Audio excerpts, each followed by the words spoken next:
Magandang araw! Lunes na pero wala pa rin akong pasok. Red calendar kasi ngayon dito. Kaya holiday ang buong Japan. Abay, sinamantala ko na at talagang itinodo ko na ang tulog ko. Kaya lamang ako nagising gawa na nagkukusina ang kapitbahay sa kusina. Yung ganawang nasa ulunan ko ang kusina niya. Hanggat may paglingon pa. Siya't pagpasensyahan nyo na talagang may kaunti. Pagkagising sa umaga, maghihilamos din naman ng kaunti. Pero dahil medyo malamig na dito sa umaga, punas-punas na laang. Nakatulong na rin ang ingay ng aking kapitbahay. Abay, pagkakarami ko pang nag-aantay na gawa. Gaya na re. Tambak ang aking tiklupe. Yung ganaman bago pa ako makatuyo, may bago na naman akong labahin. Ko nagpapaliwanag. Hindi pa umami na inuna ang galaan at mga punsyonan. Pero tunay, sadyang mahirap na talaga magpatuyo ng damit din. Yung ganaman lagi ng kulimlim. Sumikat man ang araw, wala masyadong talab. Malamig na kasi ang ihip ng hangin. Speaking of malamig ang hangin, habang ako nagtutupi ng aking mga damit, naisip kong ilabas ng aking mga panlamig. Lasahin ko aring lamig na aray magtutuloy-tuloy. Habang inaayos ko aring aking mga damit, inaalala ko ang aking pamangkin. Bago yun umalis, sinabihan ko siya na wag na masyadong magdadala ng tuong maraming damit. Maglaan ka ng space at ipagdala mo ako ng mga ngut-ngutin, di yan. Yun.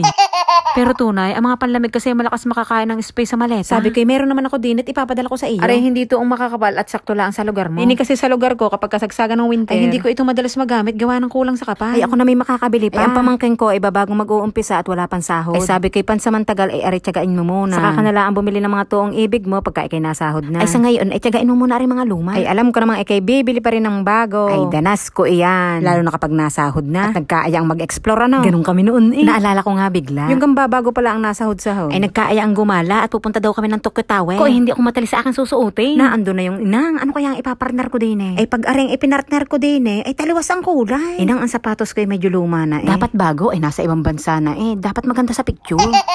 Abay, ang aking binili noon ay boots. Para ganap na ganap. Pinag-iisipan ko noon, malamig. Kailangan ko ng makapal na jacket. Kaso, panira ng forma. Sinuot ko noon manipis lang. Di kaligtig ako sa lamig. Sakit ng paa ko sa boots. Literal na tiis ganda. Sadyang ginastusan makapagpalit lang ng profile picture. Talagang napaka-memorable sa akin ang unang gala ko sa Japan. Umalis kami ng bahay ng magkakaibigan, umuwi kami ng magkakaaway.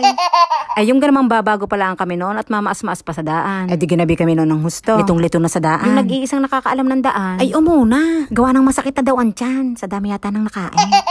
Yung tatlong naiwan na malag sa daan. Hindi ngayon alam ko makakauwi. Kami nakababa na noon ng basha. Malapit na sa bahay. Walking distance na lamang. Kaso, hindi kabisado ang mga paliko-liko. Kami paikot-ikot na lamang gabing-gabi na. Kakapaikot ng kakapaikot. Sa wakas natuntun din ang bahay. Talagang mga balas pawis na. Pagkarating sa bahay, mga galit. Sinugod ngayon ng 3 maas yung namamahinga sa kwarto. Mahigpit ka. Alam mo namang hindi namin kabisado ang daan, nang iiwan ka. Pre, masakit ang tiyan ko, kaya kayo umuna na. Hindi ko naman alam na hindi nyo alam ang daan. Sa mga oras na yun, wala kaming iniintinding eksplanasyon. Basta, lamang ang galit namin. Yung naman dalawa kaming bumili ng boots noon at yung isa may pahilos pang kaunti. Yung mga daliri namin sa paa, mga nagsiksika na doon sa dulo ng boots. Kayo ngayon ang lumagay ngayon sa lagay namin. Mga lapirat na mga hinliliit namin sa paa. Sinong hindi magagalit? Pero wag ka, nakapagpalit ng profile pic. Antay at ako nagpadala lang diyan sa ina. Aura, pero wag kakalimutan magpadala. Balik ngayon tayo sa galit ko at hindi pa hupa.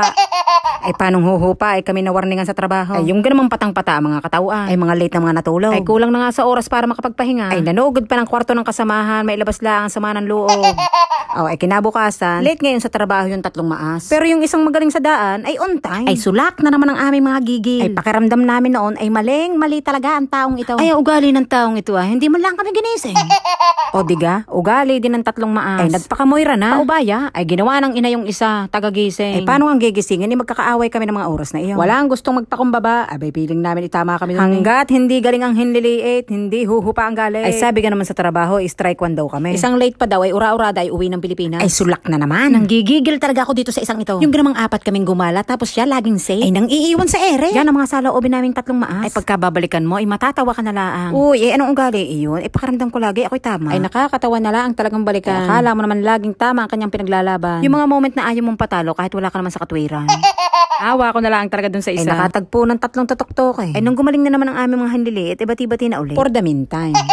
Antay ka lamang at akong dumaan din sa convenience store at ako'y nakababay. Diga, nasabi ko, nabati-bati na for the meantime. Gawa ng marami pa yung dumaang tampuhan, komprontahan, balitaktakan, bantaan, ang tatapang anak.